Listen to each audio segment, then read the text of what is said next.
Welcome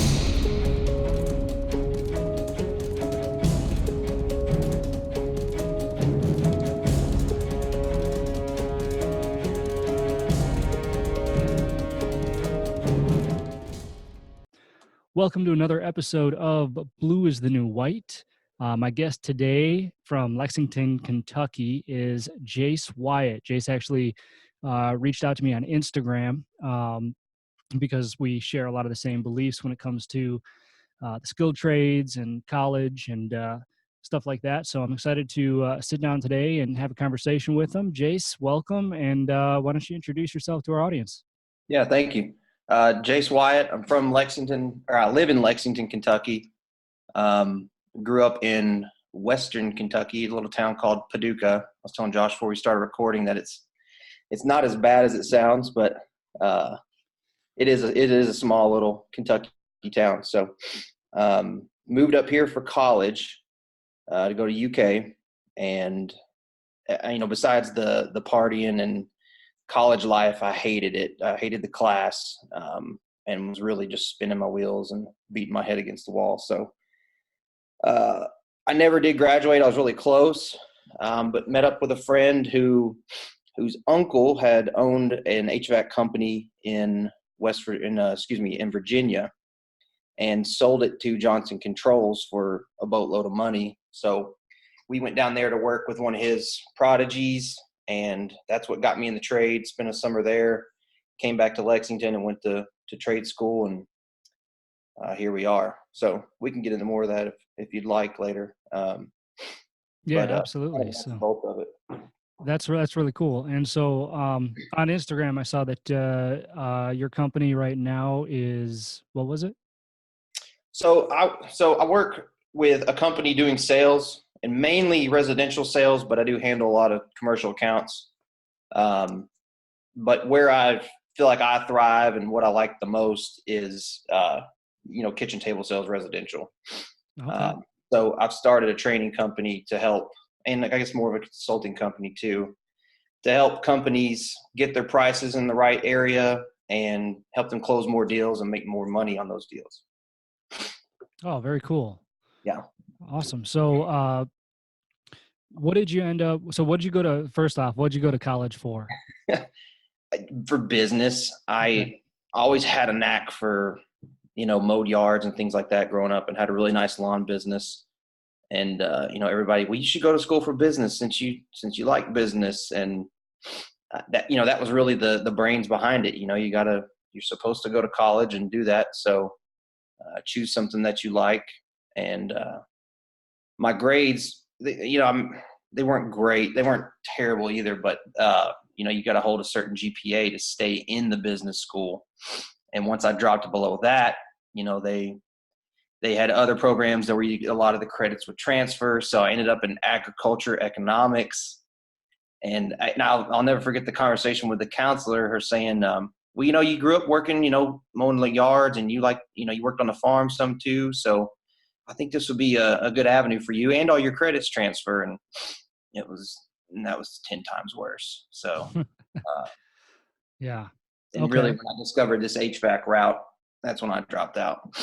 Gotcha. Okay. So tell me this, your high school years then, you had mentioned, people kind of telling you that business school was the obvious choice, because you had the landscaping stuff you were doing and things like that.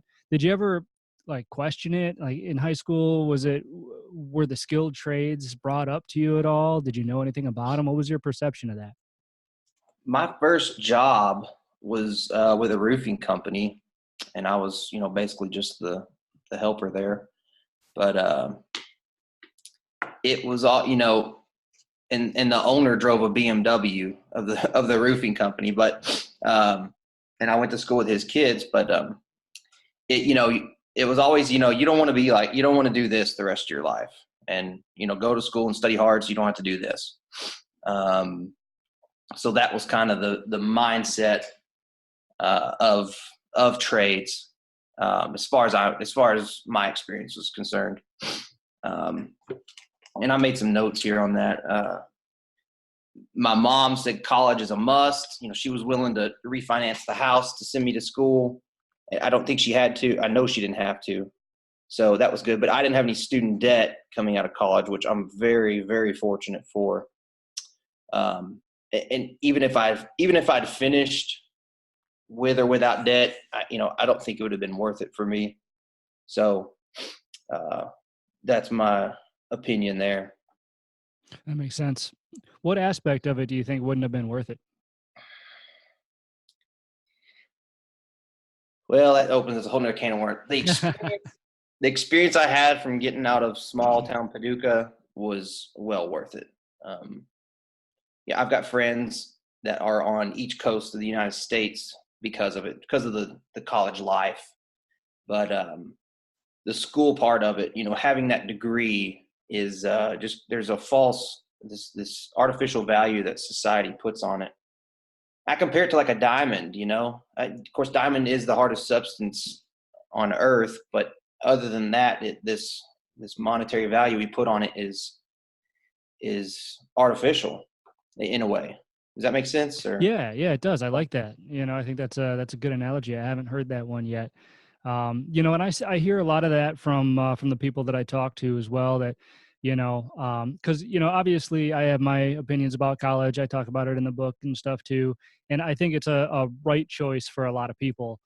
sure, Because there's certain people that know exactly what they want to do their right, entire life, and a college degree is necessary to facilitate that. But for the vast majority of people, they actually, and the vast majority of people that go to college when maybe they aren't sure or whether or not they need to, they find the most value in the networking or the yeah. experience. So Uh, you found that to be common? I did. Yeah. Ah, And I'm talking like people that went to Harvard, people that went to, yeah. Wow. Princeton, all these big schools. They all kind of say the same thing: is the value itself is in the people that you meet, Sure. and the connections that you make while you're there, Yeah. more so than in the education that you receive. I Yeah. shouldn't say that, more so in the degree that you receive, Gotcha. because the education, you know and I think that obviously depends on the teacher as well. Some people learn better in a classroom. Some teachers are better at teaching things. Sure. I had Yeah. I had that experience in high school. Absolutely. But yeah, it's really, it always seems to come back to the connections were the most valuable part of a college experience, which, if you ask me, most colleges, that's a lot of money to pay for Absolutely. connections and networking. But you got to find silver lining somewhere, especially if Sure. you've got one of those degrees and you're one of these people out there making $35,000 out of college. I would try to find silver linings too. Right. And I got to be careful with who I have these conversations with, because um, it really pisses a lot of people off. Oh yeah, no, it But does. like the connections I've made, I mean, they're great friends, and I wouldn't trade them for anything. But most of them, and there's a couple, but most of them, I'm not going to be going into business with, or probably not doing business with them. Not that they're just, we're not in the same, we don't have the same goals. We're not in the same line of work, any of that. So, I can't put a monetary value on my college experience as far as, or a return monetarily on it. But great friendships and friends that I'll have forever. So um, I've made better business connections after college, and through reading self-help books and all that. So Yeah, I'm a big fan of self-help books. I love self-help books. is that what all those are behind you? A lot of them, yeah. I got your classics. I got Think and Grow Rich. I Oh got yeah, How to Win Friends and Influence People. I got, perfect. oh yeah, no, all the good ones. Those But were like once a year books, I think, oh at yeah, minimum. Definitely. yeah, absolutely. But yeah, I'm big on books like that. So let's talk about your transition then from the college and into the trades. You said you got into HVAC. Yeah, Can you go into a little bit more detail on how you ended up going that route? I basically just didn't sign up for school the next semester, and pissed my mom off, and got cut off. And that was hard part too, was leaving the gravy train of your parents keeping you fed. But anyway, moved to Virginia with a friend of mine. from Paducah, and just started working, tearing out ductwork and on a big job, and really learning how to use those hand tools, which I'd use shovels and hammers and things like that growing up, but so that's how that transition started, and then moved back to Lexington, went to trade school, and started looking for HVAC jobs, which couldn't find. So in the meantime, I was working at a restaurant, serving tables, and but my instructor, a lot of the companies around here go through the local HVAC and program to find apprentices, if you will, which the structure is different in every state. Yeah. So here if you're hired on, you're at least an apprentice, whether it's official or not. So, but anyway, I was a tool carrier that didn't know anything. So, as we all were one day, right? Right. Exactly. Yep. So, does that cover the transition, you think? Or? Yeah. I think so. It's pretty cut and dry. I like that. Let me ask you this though. So what was it actually that made you pursue the HVAC? Was it just that you had this opportunity in Virginia to work with this other guy, and he was like, "Hey, there's some good money in it. Let's go do it." Or essentially, his uncle. He, of course, back then he was making again, this was 2010, 2011. So not a long time ago, but he's making $15 an hour as somebody that really didn't know anything, which I was expecting to make that with a college degree, and then work my way up. But his uncle sold his company to Johnson Controls for $10 million or something like that. And nice. That may be some information I think it's public, but anyway, that's what really got my attention, that 10 mil or 9 mil. And we were going to work for his prodigy. So nice. I always liked working with my hands and hated sitting in an office. So that makes it was sense. Really that simple. I like working with my hands. I hated sitting in an office. So, and this looks like a good route. Yeah. And it has been. And I was just going to say, and so it seems like you have no regrets on going this route. And No. So let's lead that right into what you've learned so far from your experience in the trades. What's the biggest lesson that it's taught you? I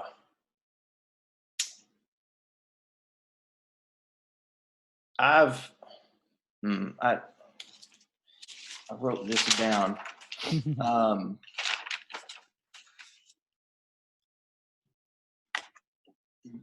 Especially service and HVAC has taught me really how to think objectively with any problem, and obviously with equipment, but in life.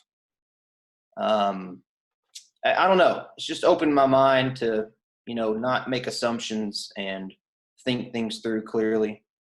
And then also the amount of skill and hard work it takes to be good in this trade is impressive. A lot of the general stereotypes of this trade are kind of lazy, dirty people, but a lot of them can really outwork and are really talented, almost artists. So that's the two biggest lessons, I guess. So yeah, that's good. And I think there's a lot in there, because you hit the nail on the head when you call them artists, because that's my perception, because I was one of those kids. I had the perception of plumbers and HVAC techs and stuff well, I didn't know what HVAC was in high school, but I had this perception of tradespeople, of just that, basically people that couldn't go to college. I didn't always think the way that I do today, a lot of which is explained in my book. But I came out to work with my dad not knowing a lick of what he does. Yeah. I had no idea what he did. I was living in California at the time as a stuntman, and I. Oh, really? Yeah. And I got tired of the bureaucracy in that industry because I just felt like I would always be a rag doll for somebody deemed more important than me. and I didn't like that. Didn't fit with my personality. So, uh, I came out to Arizona here with my dad, knowing that he turned wrenches, but that was about it.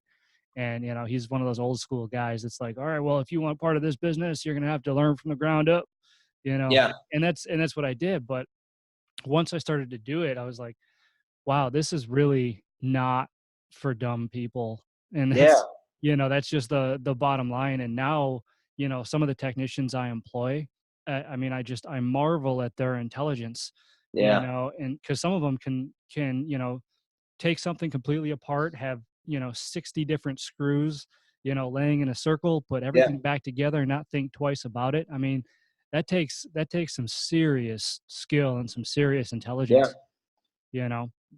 And So, to be able to pull off some of the things I've seen guys pull off, it's like, how did you ever think of that? oh yeah, And yeah, in talking around the shop, you've asked 9 different people and they all had the same answer. And it's like, well, I tried that. And then there's the one guy that, and I always use the metaphor, the analogy of the guy that, the old man sitting there smoking his pipe, and he didn't ask the right questions. And anyway, so, you've always got one of those in the group that thinks of something that nobody else did. yeah, absolutely. And then it just makes you think, and you're like, oh my gosh, it seems so simple after you say it, Right. And Yeah. that's like my dad. It's just one of those guys. It's like, well, just try this. I'm like, Yeah. oh, yeah, that worked flawlessly. Thanks. Yeah. Um, but yeah, so we talk about the perceptions, um, and so we kind of touched on how we feel the general population of youth thinks about the skilled trades right now, which is unfortunate. So how do you think we could change that perception? On a mass scale across the country, how do you think we could get kids to think differently about what the skilled trades are? I don't know. A lot of people like to complain and say nobody wants to work hard anymore. And I don't know how much of it's that. I'm sure there's some of it that people are soft now, but I don't know. Do you think so? you know, I think in every single generation, there's going to be lazy people and there's going to be hard workers. Yeah. I don't care if it's Generation X, baby boomers, Generation Z, millennial. Why? Yeah, I don't care. I think that every single generation is going to have, people that fall into either category. So I think that we can take that part of it out of it. I mean, Okay. because there are going to be people in in this, what's the latest generation, Generation Z. uh Oh, I didn't know that. I think Generation Z is So, the last one. I don't remember the time frames, but yeah. I think that from what I've seen anyway, it seems that uh there's a shift in mindset. Like, boomers, for instance, baby boomers, they had a very simple way of thinking in that they wanted to take care of their family, Sure. and they wanted security. Uh, and that was basically it. If they could take care, if they could provide for their family and be secure in what they do and know that, they had something to give to the day they died, they were happy people, Yep. and for the most part. Obviously, there's Right. exceptions to every rule, but Right. whereas the Generation Z, skip forward 2 generations, 3 generations, it's more, that's not enough. Yeah, they want to provide for their family, but they also want to change the world. They want different experiences. Right. They want other things that I don't think people have really done a great job over the years of showing these generations how they can get that from the skilled trades, Right. mainly because it's white noise at this point, right? Nobody realizes how much around them is a result of the skilled trades, the cars they drive, the water they drink and Yeah. bathe with, and you know the scrolling through Instagram. Where do you think that electricity comes from? Right. So it's everything around us, kind of like that sock sitting on the dryer. You know what I'm saying? It's like you see it enough, and then you just don't notice it anymore. Gotcha. Yeah. So that's my thought. Yeah, With I like what you say there that. about the generations, because I've thought about that a lot. Why do Mhm. we think this way? And um, Baby boomers were probably our grandparents, give or take, maybe our parents. Generation X was probably our parent, definitely our parents. My mom was anyway. So the baby, like you said, baby boomers wanted the security, and Generation X kind of mimicked the baby boomers, and I think they're called Generation X because they all came off the assembly line exact same. And then I don't claim to be a millennial; I claim to be part of Generation Y, but it was Y with a question mark. Why do we do this? Ah, I like that. Why do you have to go to college? Why do you have to get married and have kids? Why do you have to Yeah. buy a house? All that. So, and then I don't know what their claim to fame is, but I see what you're saying about Generation Z. That's really neat. Yeah, and millennials, I think, were they were a combination, of Yeah. the Generation Z and the Generation Ys. Millennials are, um, they still kind of want to have that change the world mentality. A lot of them do, but really, I think they focus more on experience. Yeah. And they'd rather, like, for example, they'd rather have time off than high pay. You know, Right. because Journey versus the destination. exactly. So and really, if you look at the skilled trades today, it's the boomers that rule the industry, which is why we're in this problem to begin with. They're all retiring, not as many Yep. people are entering the business. So it's clear that we skipped some generations in our marketing process. Yeah. And because what worked then certainly doesn't work now. With recruiting and stuff like that, it's Right. it's way different. You can recruit all the boomers in the world by offering high pay and you know hard work and Yeah. stuff like that. But you know you say those same things to a Generation Z, it ain't gonna happen. Yeah. It's how much time off do I get? What are my benefits? What's the culture like Yeah. in the How can I grow organization? here? How can I grow here? How does this help me contribute to society and to Yeah. the things around me? How do I save the world doing this? Yeah. And Yeah. but the joke of it is that's all the skilled trades are about is you know building, advancing, maintaining. I mean, you said that you like the residential sales, which is kind of what your forte is now, right? Like Yeah. in that. And so you got to think in your position, you're selling solutions. Absolutely. You're selling people the ability to live comfortably, and there's a lot to be said about that because again, it's taken for granted, right? Right. So, And even by HVAC employees, mhm, taken for granted. yeah, Um, so and by homeowners, I guess it's taken for granted until it quits working. But yeah. But then who gets to be the hero? It's the right. technician, Absolutely.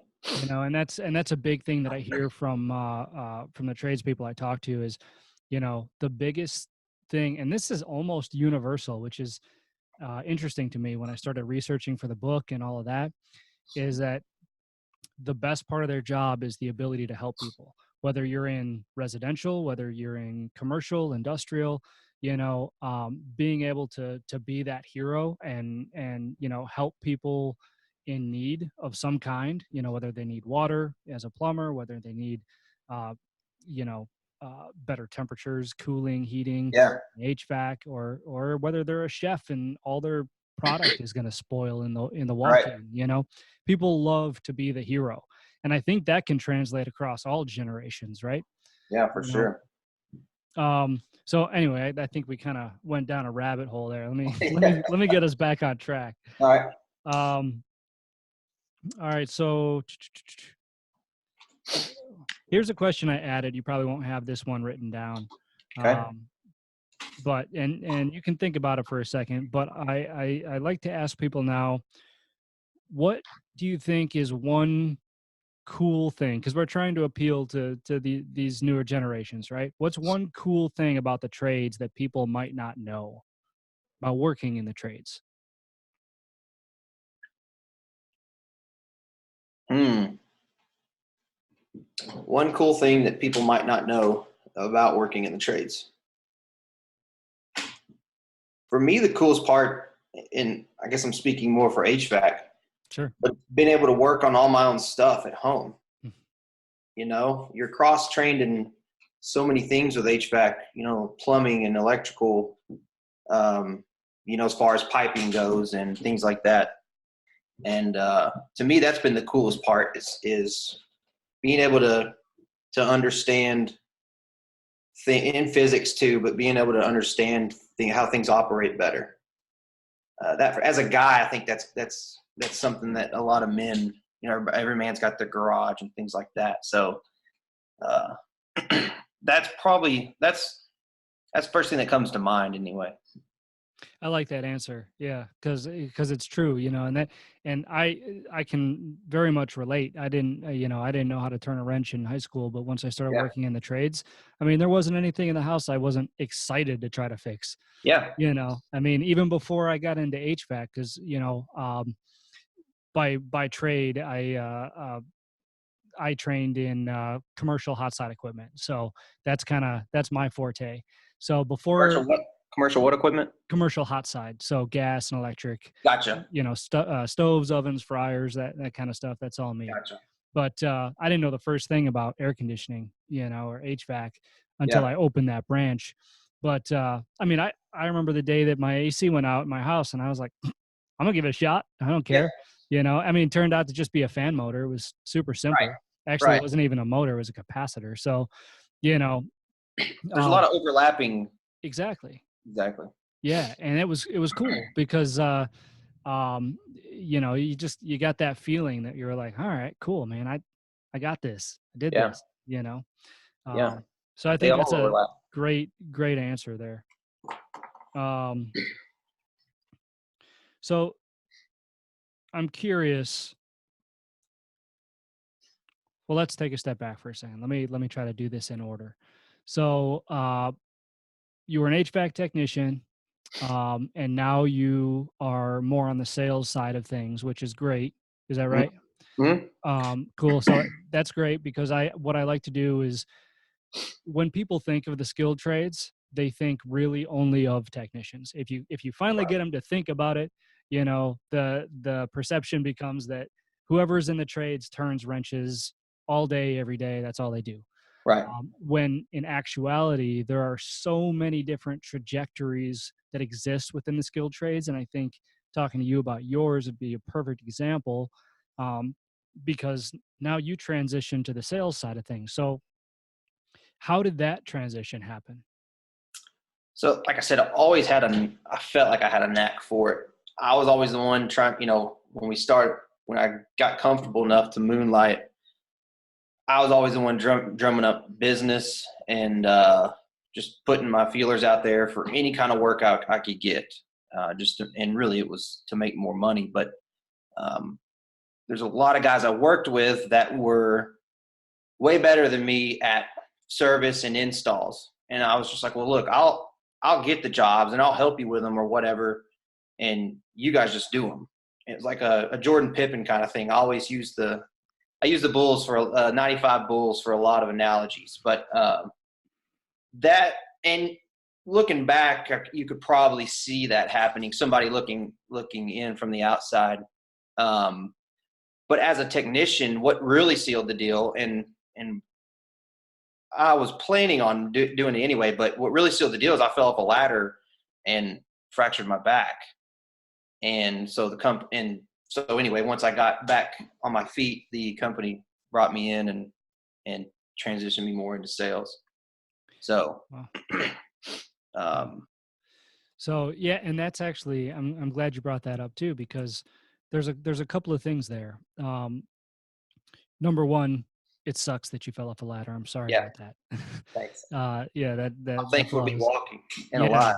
yeah, no kidding. And that speaks a lot to the, uh, to a lot of the skilled trades positions. They should never be taken lightly. Not that you did, but because anything can I did. happen at any time. You Yeah. know, and No, you're it's right. but going deeper than that, it sounds like the company that you were working for saw extraordinary value in you, in your soft skills, I you think know, so. which is great because I think there was a day and age where if somebody fell off a ladder, they'd be like, "Oh man, that sucks. All right, see ya." Exactly.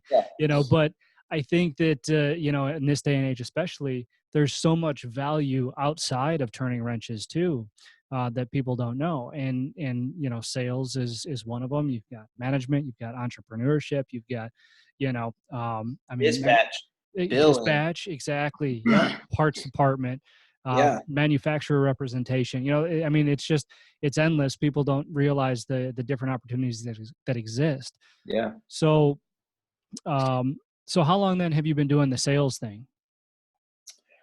Uh, I mean, full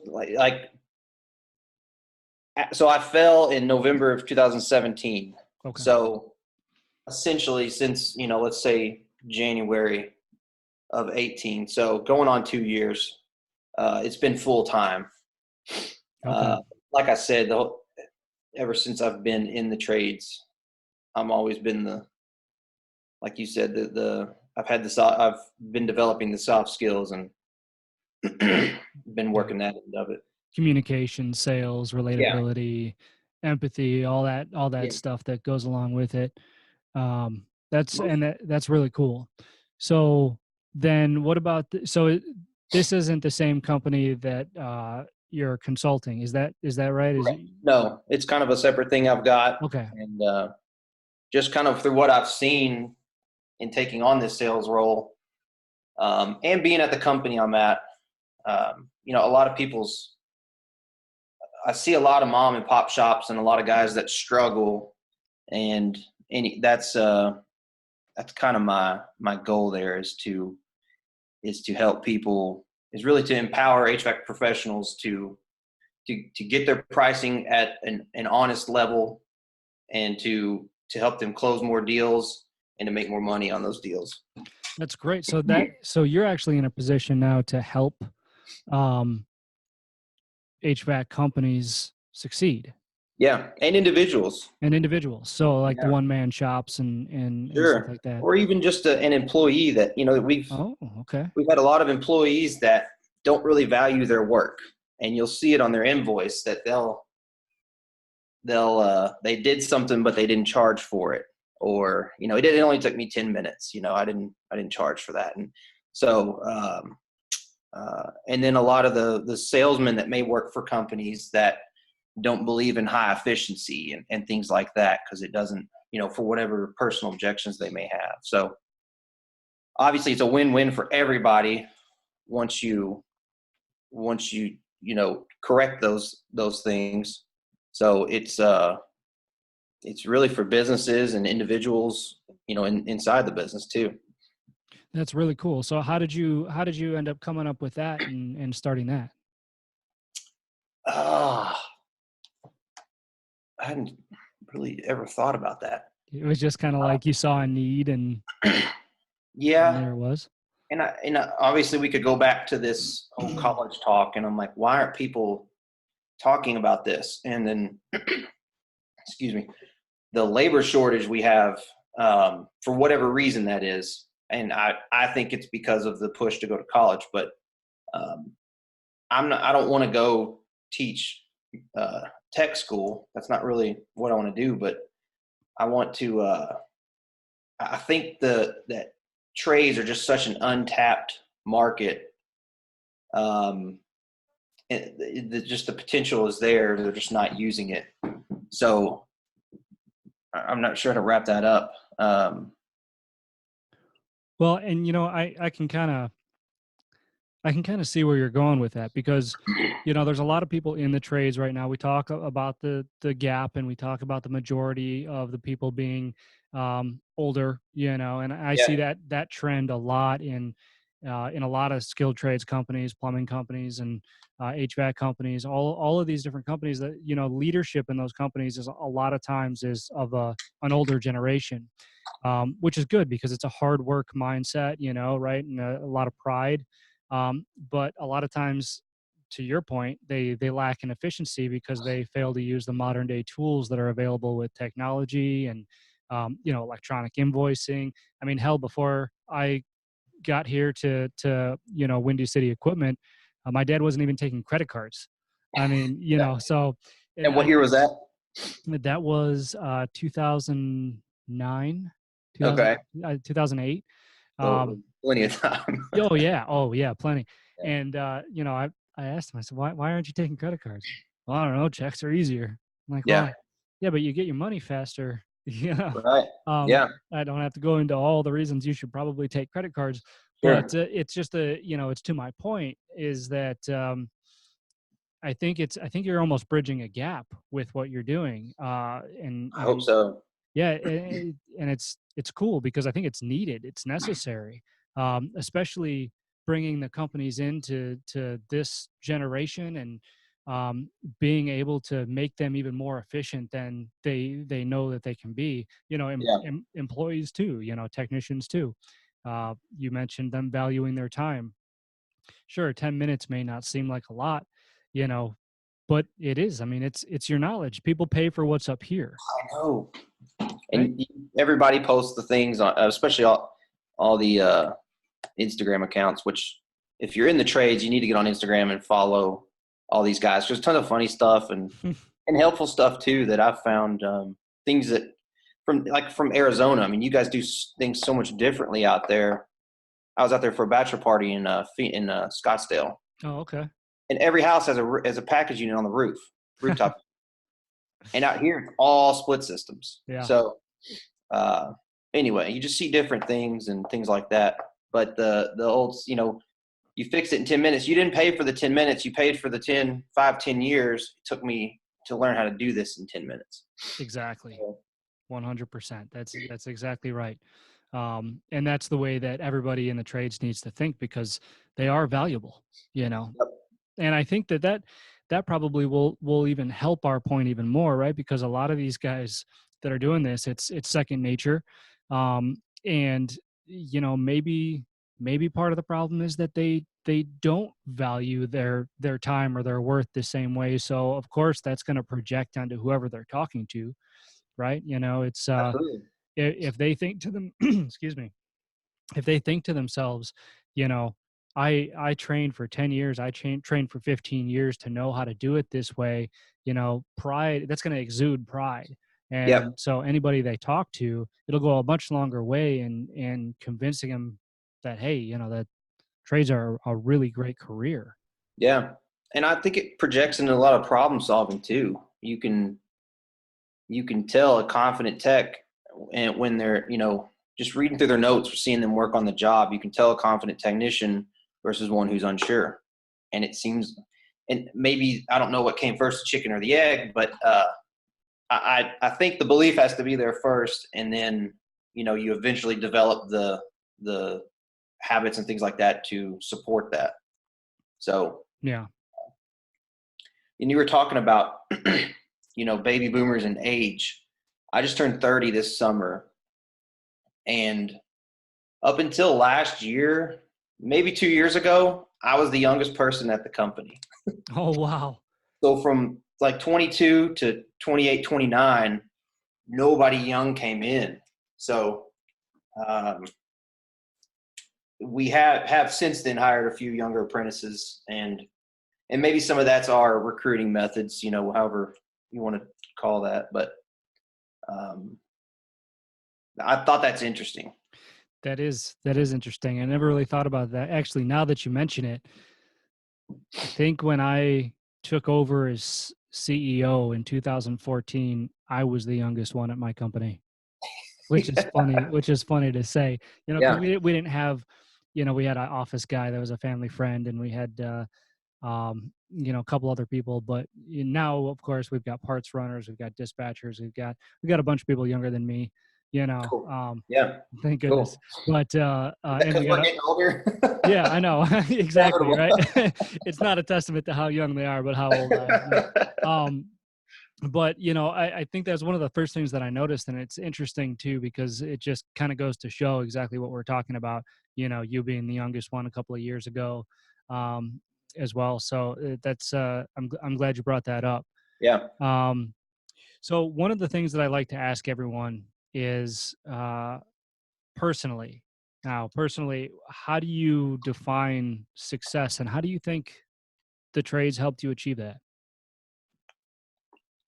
My definition of success is always evolving. And I wrote notes down here. Like 6 years ago, my goal was to be able to know how to do a residential change out on my own. And I found that book a year or two ago, and where I written that goal down. And it's just kind of mind blowing because it's second nature now. You know the entire process for the most part. So, and then 2 or 3 years ago, my goal was to buy a house, and I'm in it right now. So, now it's like I want to make enough money. And the money. Everybody says the money shouldn't be your motivator, but I can't help it. It's definitely part of it. I want to obviously help businesses, which will pay me, but I want, like you said, bridge that gap. Help businesses get out of their ruts. I got a lot of old dogs that I got to teach new tricks to. So, but really, I want to wake up every day and choose and do whatever I choose to do. Now, I haven't really had that freedom yet, but and maybe what I choose to do is to continue to help HVAC companies. I don't know. I do like talking about these things, and it is somewhat of a passion of mine. This whole college versus trades thing. So. I don't know. I don't know if that answers the question well. No, Or it does. And you know what? Honestly, it's kind of refreshing to hear somebody say money. yeah, good. Yeah, I'm just being honest because, I thought, especially when I wrote the book, because I'm appealing to the younger generations who don't think as much about that. Okay. I always use the analogy, don't think about the money, think about what the money can give you, and but for some people it is, there's a lot of money to be made in this industry. And so actually that's like the first chapter in my book. It's called Show Me the Money, Cool. because and that is a good motivator for a lot of people. You gotta have that self-awareness to know what it is you truly want. And in a situation like yours, it's great because your definition of success is waking up every day and being able to do basically whatever you want, but you're on a path to get there through the trades. Sure. And so that part of it is what I find remarkable, because I mean, you went from obviously college to being an HVAC tech, to being an HVAC salesman, to being an HVAC consultant. Yeah. I mean, you're working your way through this journey that is Yeah. undoubtedly pointing you in the right direction, the Yeah. direction that you want to That's a go. good point. So, and I think that's the message, right? That's the message for I'm gonna write anybody that out down. there listening, that, look, you want to make boatloads of money? Good for you. You Yeah. should. And here's another opportunity to do that. Screw the college degree that everybody is telling you to get. If that's not the path, I mean, you're going to dig yourself a hole of debt. How you going to, wake up every day doing what you want when you're $100,000 in the hole, you know, Yeah. start making money and then build on that. I agree. And you just never know where it's going to turn out.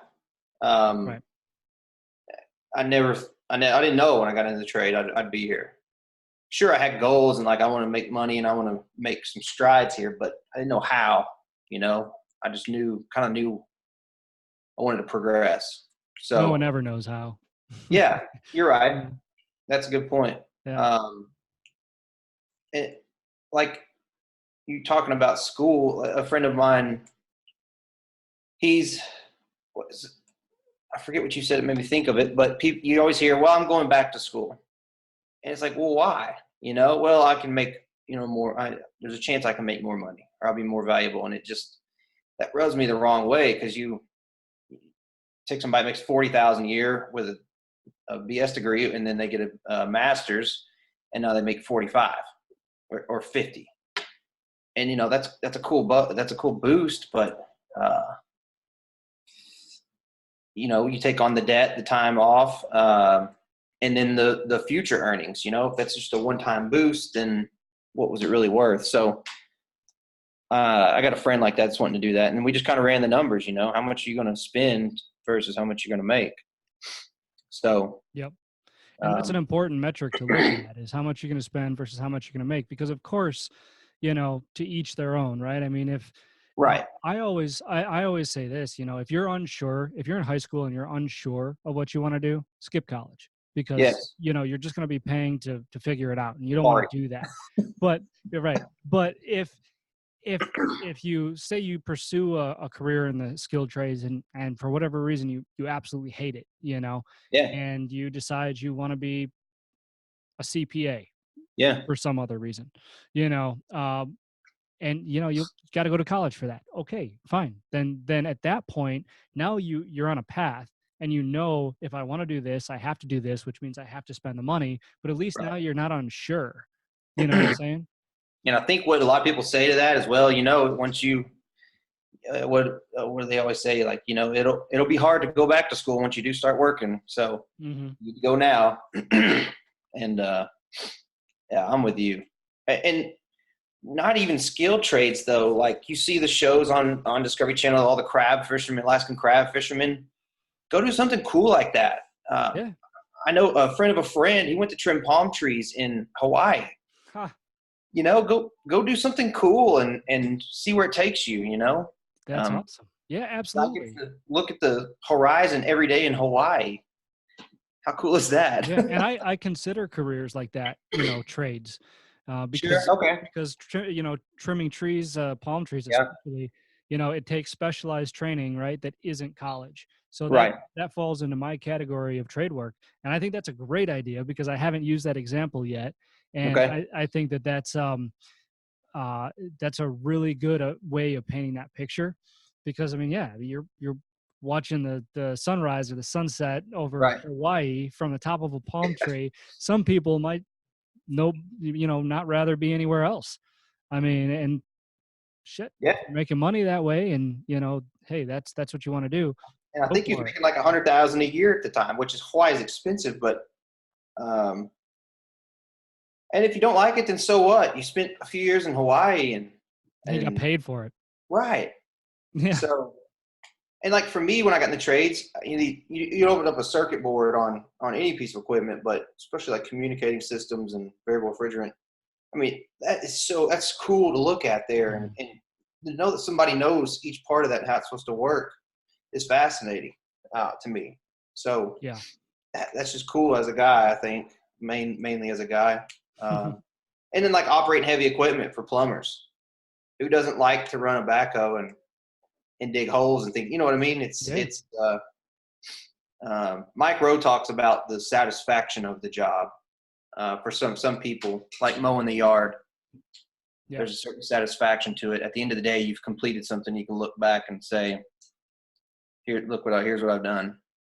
There's a lot to be said about that. I think I talk about that too in my book. Is I'm one of those people that can't lay my head on the pillow at night if I don't feel accomplished during the day. Okay. And and that's why I found so much success in the trades, because it it spawned all the way from when I was turning wrenches. I could physically see the equipment that I fixed. I could Yeah. physically see, the units that I installed. And then as that grew, I always knew I wanted to be a business owner, entrepreneur. So, Yep. that passion, because I wasn't passionate about fryers or anything like that. That's, Right. Right. I don't get excited about it, but Right. I get excited about building something that's bigger than myself, like this company. Okay. So I translated that feeling of accomplishment, that sense of accomplishment, into building a business, because now when I lay my head on the pillow at night, I say, okay, well, I improved this process today. I added these benefits. I uh, put this training in place. I got this many customers. It's a different kind of accomplishment, but it's still the satisfaction that you gain. Yeah. I relate it to, the perfect lines when you're mowing your yard. you know, Yeah. you can look back and say, or on this couch, you know, but, but yeah, I mean, that's it, just that sense of accomplishment that you can get from it. And that sense of satisfaction, I think is huge. Um, so last question before we tell people how they can get a hold of you. But, if you could say one thing to the listeners of this podcast about choosing a career in the trades, what would it be? I thought about this for a while. And I think I touched on it a little bit earlier. I guess my answer to that is, if you're not going to be a doctor or a lawyer, or any of those degrees that are those fields that require a degree, which gets us into another conversation about something else we can go over later. But try the trades, and specifically HVAC, because of the overlapping of other trades that you learn in it. So like I said, the plumbing, electrical, controls, communication, sheet metal, all that stuff overlaps in HVAC. And in my area, it pays the best of any trade I can think of, unless you want to consider a doctor or something like that a trade, which in some ways are. Just out of curiosity, what are HVAC techs making in your area? So like an apprentice, a helper, tool carrier, or hire on at $15 an hour. And then within a year or two, you can get your journeyman license and probably start running some calls on your own and get to the $20 an hour mark. And then once you get better, 25, 30, and then some of the big time commercial guys are making 35 or 40. That's hourly. So then there's salesmen in this area that are making 100 plus a year in residential sales. A good one will with the right amount of leads and right system like that. But and there's a lot of installers and technicians that work by performance pay. Sure. So some of those guys are making upwards of 80. Some of the true the top 10%, I would say. It's a good living. I don't have those numbers for sure, but yeah. And in this area, it really is. That's so great. I don't know, that's my answer on Cool. on choosing trades is the money and experience you get from it, what you learn. I like it. I like it a lot. Awesome. Well, Jase, tell people where they can find you, how they can get a hold of you or your company, and we'll get this thing wrapped up. Yes, sir. Okay, so I'm on Instagram at HVAC Virtual Training, and then on Facebook at HVAC VT. So you can get me there. HVACvirtualtraining.com. My phone number's on there, email's on there. I consult. I have virtual training, so we can go over all aspects of your business, or if it's just your sales team or just technical training that you want, we can do that too, live or virtually. Awesome. Well, Jase, thank you so much for being on the show today. I appreciate all your advice and insight, and hope to talk to you again. Yeah, let's try to do it again sometime. I don't know how often you do it, but let's try. Absolutely. All right.